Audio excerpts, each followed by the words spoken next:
Hello friends, നമസ്കാരം. ഇന്ന് ഈ വീഡിയോ ചെയ്യാൻ കാരണം നമ്മൾ ജിമ്മിൽ കളിക്കുന്ന പല ആളുകളും ബ്രേക്കാണ്. കാരണം അറിയാം, റംദാൻ മാസത്തിൻ്റെ ഒരു ക്ഷീണമാണ്, പിന്നെ ചൂട് കുറച്ച് കൂടിയിരിക്കുന്ന സമയം.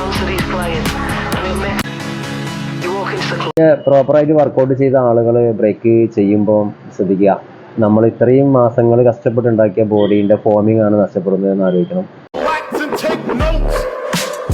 നമുക്കിതിനെ അതിജീവിക്കാൻ വേണ്ടിയിട്ട് റമദാൻ മാസത്തിന് മുന്നേ കളിച്ച കളികളിലെ അത്ര ക്ലാരിറ്റി ഇല്ലാതെ, അത്ര വെയിറ്റ് എടുക്കാതെ, അത്ര ടൈമിങ് എടുക്കാതെ നമുക്ക് ഈ ഒരു മാസം മെയിൻറ്റെയിൻ ചെയ്ത് കൊണ്ടുപോകാൻ പറ്റും.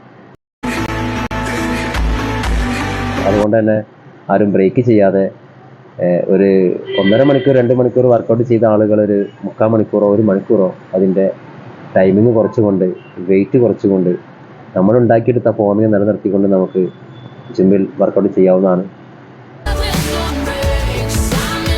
പെരുന്നാളൊക്കെ കഴിഞ്ഞ് തിരിച്ചു വരുമ്പോൾ നമുക്കൊരു മടി വരും ജിമ്മിലേക്ക് വരാനായിട്ടൊക്കെ. അപ്പോൾ ഒരു സ്റ്റാർട്ടിങ് പോയിന്റ് അവിടെ നിന്ന് തുടങ്ങണ്ടേ എന്നൊക്കെ നമുക്ക് തന്നെ ഒരു ചടപ്പ് വരുന്ന ഒരു സമയമാണ്. അതില്ലാതാവാൻ കൂടിയാണ് നമ്മൾ ഈ ട്രിക്ക് ഉപയോഗിക്കുന്നത്. അപ്പോൾ ആഴ്ചയിൽ നമുക്ക് എന്ത് ചെയ്യാം, 2 ദിവസം വരെ ലീവ് എടുത്തുകൊണ്ട് നമുക്ക് ഈ ചെയ്ത വർക്കൗട്ട് മെയിൻറ്റെയിൻ ചെയ്ത് കൊണ്ടുപോകാൻ പറ്റും. Okay, thank you.